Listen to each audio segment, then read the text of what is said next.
गया हमारे बिहार का सबसे साउदर्न मोस्ट जिला है, जो अपने समृद्ध सांस्कृतिक विरासत एवं प्राकृतिक सौंदर्य के लिए प्रसिद्ध है। इसका उल्लेख हमारे रामायण महाभारत में भी किया गया है। पौराणिक मान्यता है कि जिले का नाम गयासुर नाम के राक्षस पर रखा गया था। साथ ही यह भी मान्यता है कि भगवान राम और माता सीता ने यहाँ निरंजना रिवर के किनारे अपने पूर्वजों को पिंडदान किया था। गया वह भूमि है जिससे हिंदू, बौद्ध एवं जैन धर्मों की आस्थाएं जुड़ी है। वर्तमान समय में गया राजधानी पटना से लगभग 100 किलोमीटर दूर बिहार का सबसे साउदर्न मोस्ट जिला है। 4,976 किलोमीटर स्क्वायर के एरिया में फैला यह जिला 3 ओर से स्मॉल रॉकी हिल्स से घिरा है। मंगला गौरी, श्रृंगस्थान, रामशिला और ब्रह्मयोनी और वेस्टर्न साइड में फल्गु नदी। बिहार के मगध डिवीज़न के 5 जिलों में एक यह जिला नॉर्थ में अरवल, जहानाबाद एवं नालंदा डिस्ट्रिक्ट से बाउंडेड है। इसके ईस्ट में नवादा और वेस्ट में औरंगाबाद है, जबकि इसका साउदर्न पार्ट झारखंड की सीमा से घिरा है। 1864 तक गया बिहार और रामगढ़ का हिस्सा था। 1865 में इसे इंडिपेंडेंट डिस्ट्रिक्ट का स्टेटस मिला। आफ्टर इंडिपेंडेंस 1973 में 2 जिले औरंगाबाद एवं नवादा को गया से अलग किया गया और कुछ समय बाद 1986 में जहानाबाद भी गया से अलग होकर एक सेपरेट डिस्ट्रिक्ट बन गया। नाउ 2011 सेंसस के अनुसार जिले का पॉपुलेशन है 43,91,418, जिसमें मेल पॉपुलेशन है 51.76% एंड फीमेल पॉपुलेशन है 48.24%।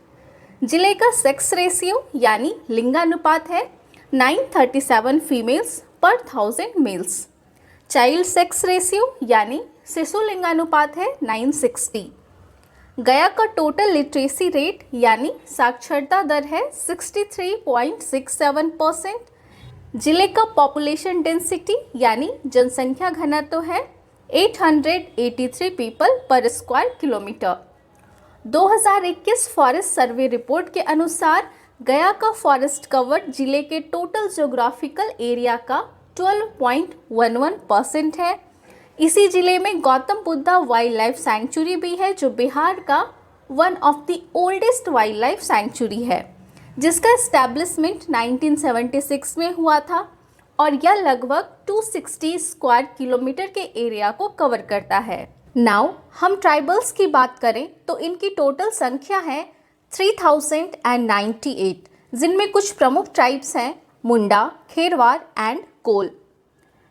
फल्गु, जो गया की एक महत्वपूर्ण नदी है, जिले में साउथ से नॉर्थ फ्लो करती है और इसका फॉर्मेशन छोटा नागपुर प्लेटू से निकलने वाली 2 नदियों लीलाजन एवं मोहना के बोध गया में मिलने से होता है। फल्गु नदी पर ही रबर डैम भी है, जिसका उद्घाटन 8 सितंबर 2022 को किया गया था। नाउ जिले की मृदा यानी सॉइल को जाने तो जिले के लगभग 40% मृदा सैंडी लोम है, यानी सैंड एंड क्ले का मिक्सचर। लगभग 22% मृदा लूमी है, जो पहाड़ों के नज़दीक फॉर्म होता है by rain washings from higher areas and बाकी एरियाज में केवाल एंड बलथर सॉइल्स पाए जाते हैं। जिले का मेजर क्रॉप है paddy, followed by wheat and vegetables. Soil characterisation, rainfall, temperature and terrain के आधार पर बिहार के 4 मेन एग्रोक्लाइमेटिक जोन्स में गया जोन 3B में लाई करता है और यहाँ का क्लाइमेट है सब ट्रॉपिकल। जिले में माइनिंग का भी काफ़ी स्कोप है। यहाँ पाए जाने वाले मिनरल रिसोर्सेज जिले के industrial, social and economic development में इम्पॉर्टेंट रोल प्ले कर सकते हैं। जिले के कुछ इम्पॉर्टेंट मिनरल्स हैं magnetite, vanadium, nickel, chromium, titanium and platinum.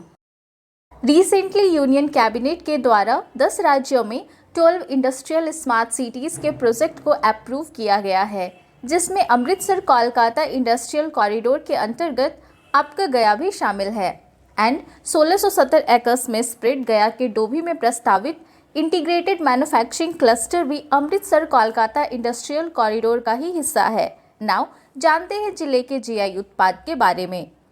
Bihar का मशहूर मगही पान, जो स्पेशली मगध रीजन के 4 जिलों औरंगाबाद, गया, नवादा और नालंदा में ग्रो किया जाता है, अपने विशेष स्वाद, रंग एवं औषधीय गुणों के लिए जाना जाता है।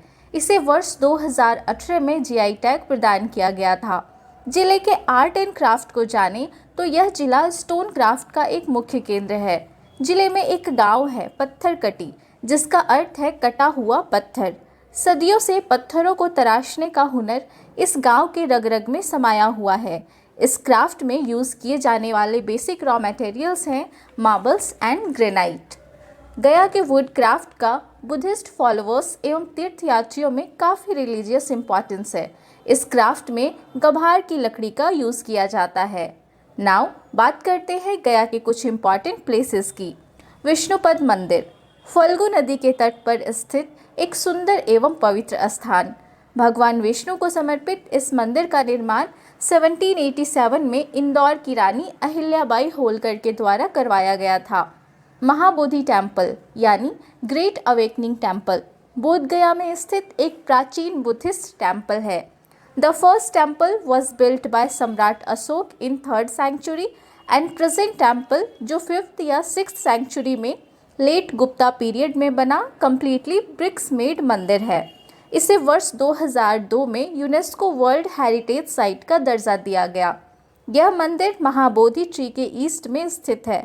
कहते हैं भगवान बुद्ध को इसी पीपल के वृक्ष के नीचे वैशाख पूर्णिमा के दिन ज्ञान की प्राप्ति हुई थी। प्रेजेंट महाबोधि ट्री मूल बोधि ट्री का 5th जनरेशन है। बोध गया में स्थित भगवान बुद्ध की 80 फीट ऊंची प्रतिमा, जो sandstone blocks and red granite का मिश्रण है, इसे 18 नवंबर 1989 में 14th दलाई लामा के द्वारा अभिषेक किया गया था। वाट थाई टेम्पल अपने great interior and architectural brilliance के कारण बिहार के सबसे ब्यूटीफुल मोनास्ट्रीज में से एक है। कुकरीहार, यह एक आर्कियोलॉजिकल साइट है जिसका निर्माण 19th एंड 12th सेंचुरीज के अराउंड हुआ था। Mangala Gauri temple 15th century में बना यह मंदिर माता सती को समर्पित 52 महाशक्ति पीठों में गिना जाता है। सुजाता स्तूपा, जो समर्पित है बकरौर गांव की ग्वालिन सुजाता को, जिसने भगवान बुद्ध को 7 इयर्स का फास्ट ब्रेक करने में सहायता की थी। मुचलिंदा सरोवर, ऐसा कहा जाता है जब भगवान बुद्ध मेडिटेशन में थे, झील के सर्प राजा मुचलिंदा ने बारिश और तूफान से उनकी रक्षा की थी। बाबा कोटेश्वर नाथ टेम्पल, गया के बेलागंज ब्लॉक में मुरहर एवं दरगाह नदी के संगम पर सिचुएटेड यह मंदिर भगवान शिव को समर्पित है, जिसे 18th सेंचुरी के अराउंड बनाया गया था। डुंगेश्वरी हिल्स, जो अपने केव टेम्पल्स के लिए फेमस है, इसे महाकाल केव्स भी कहा जाता है। दशरथ मांझी मेमोरियल, गया के गिरहोर गांव के दशरथ मांझी की मेमोरी में इसे बनाया गया था, जिन्हें हम माउंटेन मैन के नाम से भी जानते हैं। इन्होंने केवल एक हथौड़ी एवं छैनी की सहायता से 22 साल बिना रुके बिना थके 1982 में पहाड़ों के बीच एक सड़क का निर्माण कर दिया था, ताकि उनकी पत्नी की तरह किसी और की मृत्यु सड़क के अभाव में ना हो। उनकी एक फेमस लाइन है, जब तक तोड़ेंगे नहीं तब तक छोड़ेंगे नहीं। वीडियो के अंत तक बने रहने के लिए आप सबों का दिल से शुक्रिया। जय हिंद।